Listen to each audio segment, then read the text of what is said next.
Assalamualaikum warahmatullahi wabarakatuh. Innal hamdalillah nahmaduhu wa nasta'inuhu wa nastaghfiruh wa na'udzu billahi min shururi anfusina wa min sayyiati a'malina.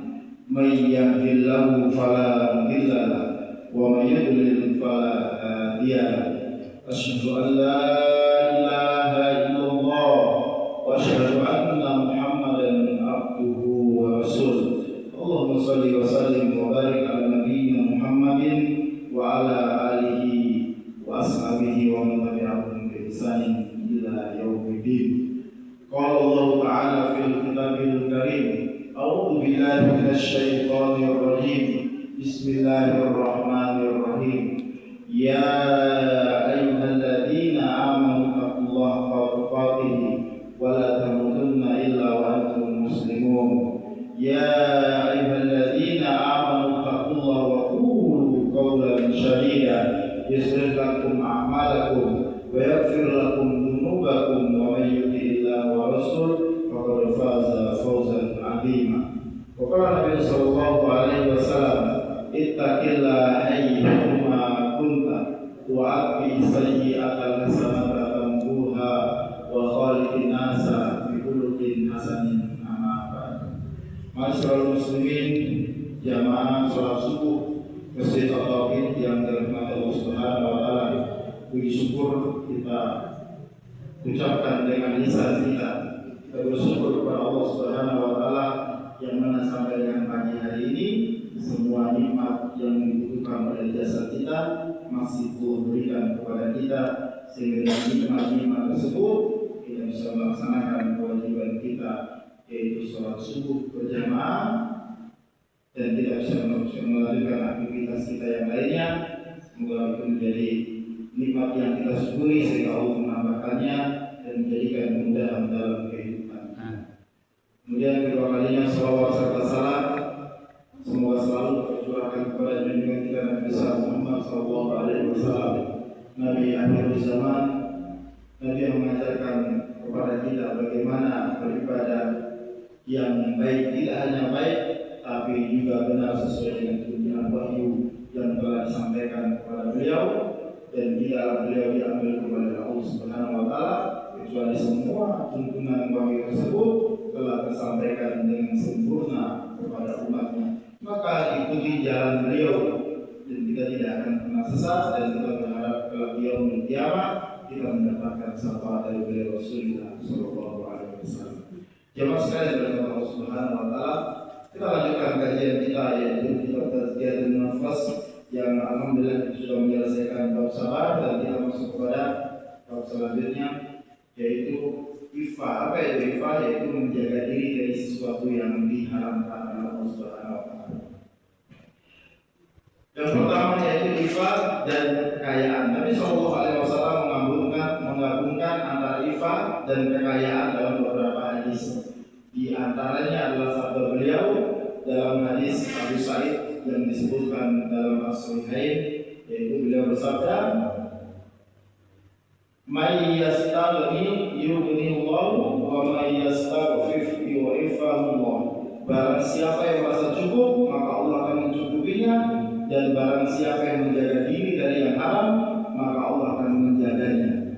Jadi jamaah sekalian Allah Subhanahu wa taala, ayat ini atau hadis ini mengajarkan kepada kita supaya kita merasa cukup dalam kehidupan itu.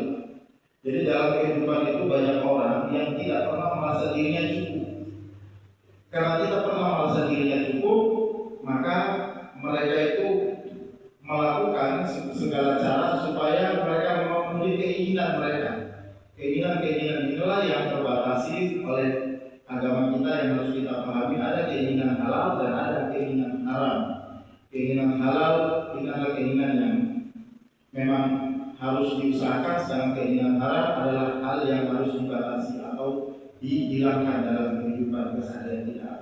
Minimal kita berusaha untuk menguranginya atau menjauhinya. Maka jangan sekali dengan Allah Subhanahu wa taala, ifa atau menjaga diri dari sesuatu yang diharamkan ini adalah adalah hal yang wajib harus dimiliki atau dilakukan oleh orang-orang yang beriman kepada Allah Subhanahu wa taala.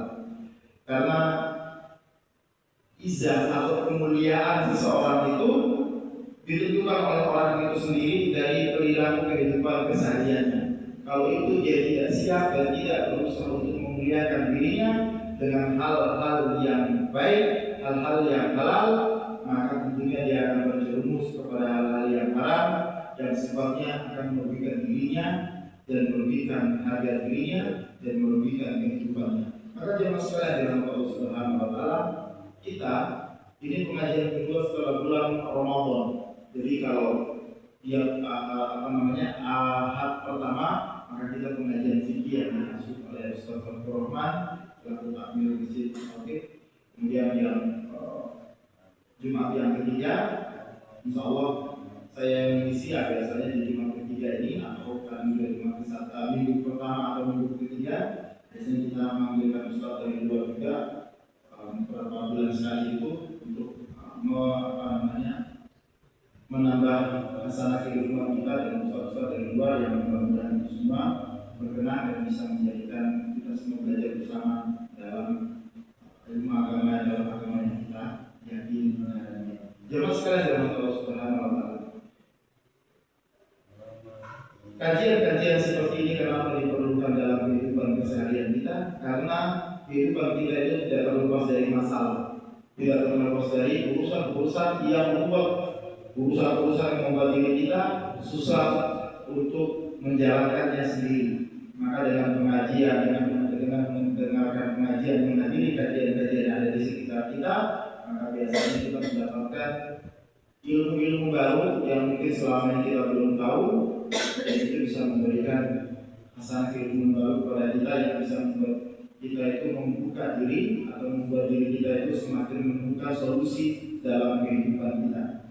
Hari ini kita sangat mudah untuk mendapatkan keilmuan agama ini melalui akses YouTube, handphone yang ada di tangan kita, sehingga bisa kita mengikuti kajian-kajian Ustaz-Ustaz yang menurut kita atau yang direkomendasikan atau yang mungkin bisa memberikan ilmu kepada kita, atau dari situ kita mempelajarinya atau kita memahaminya sehingga kita melaksanakan agama kita ini dengan baik. Maka jemaah sekalian dalam Allah Subhanahu wa taala, ya tauhid juga kita berusaha untuk mengadakan kajian-kajian seperti ini, minimal kalau istilah kita itu ngaji tipis-tipis yang tidak perlu lama, tidak usah terlalu lama, tapi ada kebaikan yang disampaikan.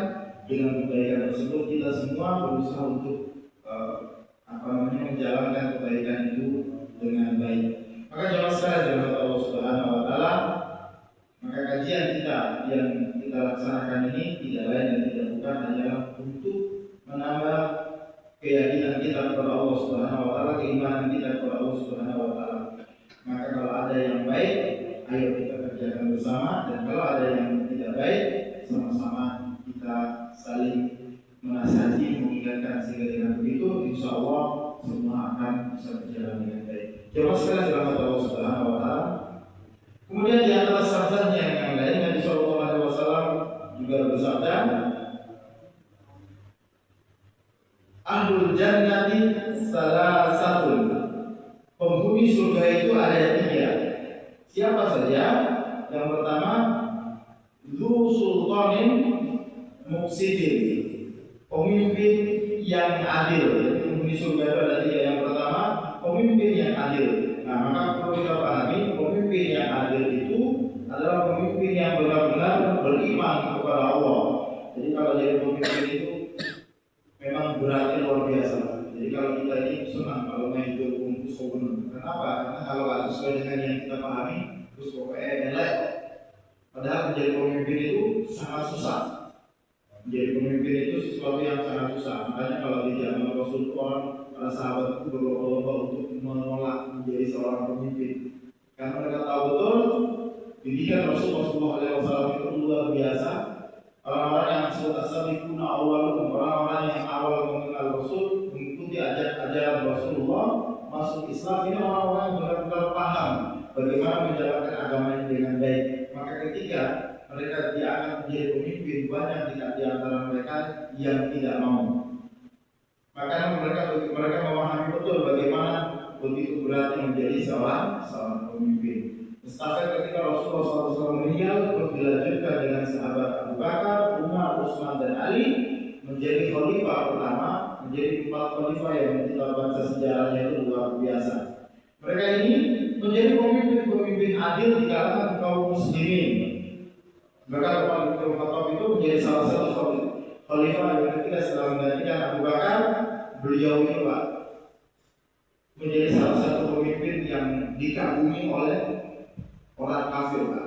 Ini orang pemimpin yang dikagumi. Kenapa? Ketika mereka berjalan jauh, mereka membayangkan Islam sudah begitu menguasai di kalangan tanah Jazirah Arab itu, bahkan sampai kepada Eropa sana itu dikuasai Pak. Itu ketika datang, itu melihat melihat Umar itu hanya duduk di bawah punggung itu luar biasa. Mereka sampai apakah seperti ini seorang raja? Tidak, mereka membayangkan raja Islam yang begitu hebat ini harusnya memiliki istana yang indah mewah, tempat tinggal yang luar biasa. Tapi tidak, yang mereka temukan apa? Seorang pemimpin sederhana yang luar biasa. Maka ini para jamaah sekalian, para sahabat Nabi itu mereka memahami bahwa apa yang mereka pimpin itu akan menjadi tanggung jawab yang luar biasa di hadapan Allah Subhanahu wa taala. Maka ini saya juga kita temukan bagaimana Umar bin Khattab ketika dia keliling melihat keadaan penduduknya, dia bertemu dengan seorang ibu yang sedang memasak batu karena dia lihat anaknya kelaparan, anaknya menangis dan tidak ada lagi makanan yang bisa dimasak atau dihidangkan untuk anak-anaknya. Maka dia memasak batu itu sambil ngomel gitu kan, sambil ngomel gitu kan, sambil istilahnya saya ini sambil main itu Umar bin Khattab. Karena dulu orang tidak begitu kan. Kalau sekarang kan kita tahu Prabowo, karena TikTok, handphone, wajah Prabowo itu kan.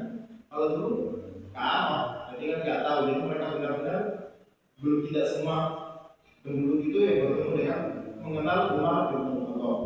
Maka Umar sambil melihat bertanya, apa yang kau masak bayi ibu? Kamu masak batu itu celakalah Umar, karena dia tidak memperhatikan pemimpinnya. Hari ini pemimpin kita berubah individu. Kita nggak main tetapi ya kenyataannya seperti itu. Ributan membuat anggaran yang nggak tahu lah. Kita berdoa mudah-mudahan itu mengiyakan mereka untuk kepentingan rakyat. Kalau disalahgunakan, mereka akan menerima akibat dari apa yang mereka lakukan. Perlu kita pahami bahwa hidup hanya sesaat sementara. Jadi kalau hari ini usia sekian, ketika kembali kepada Allah, maka apa yang kita berbuat itulah yang akan menjadi bagian dari kehidupan kita. Maka jangan sekali dirahmati Allah Subhanahu wa taala, Umar bin Khattab memberikan gambaran sebagai seorang pemimpin yang adil. Maka ketika Umar bin Khattab melihat sang ibu itu bergumul, dia bertanya, apa yang kau masak batu? Untuk apa kau masak batu? Aku ingin menenangkan anak-anakku, seakan-akan mereka melihat aku sedang memasak makanan. Umar sambil menangis, dia kembali, dia pergi, dia mengangkut gandum dari tempat Baitul Mal itu, dibawa sendiri di pangku. Ketika ajudannya mengatakan, wahai Amirul Mukminin, biarkan aku yang memangkunya. Maka beliau menjawab, apakah kamu mau memangku dosaku di akhirat kelak? Maka dia pun membawa sendiri. Sampai di sana apa yang dilakukan, dimasakkan lagi itu makanan dan disuapin kepada anak-anak tersebut. Kemudian disampaikan, wahai ibu, besok datanglah ke Mekah, ke Madinah, dan si ibu sampai ke besoknya di sana ternyata yang disaksikan itu adalah Umar bin Khattab yang kemarin. Padahal dia kemarin baru maju atau marah-marah, maki-maki Umar bin Khattab. Celakalah dia karena dia tidak memperhatikan rakyatnya. Ketika itu si ibu menangis dan minta maaf. Jangan sekali. Hikmahnya apa? Bahwa seorang pemimpin itu harus betul-betul memperhatikan hal-hal sekecil itu, sekecil itu. Jangan hanya duduk di balik meja terus menelurkan statement bahwa rakyat paling bahagia di dunia saat ini adalah warga Republik Indonesia. Jadi kita bahagia saja.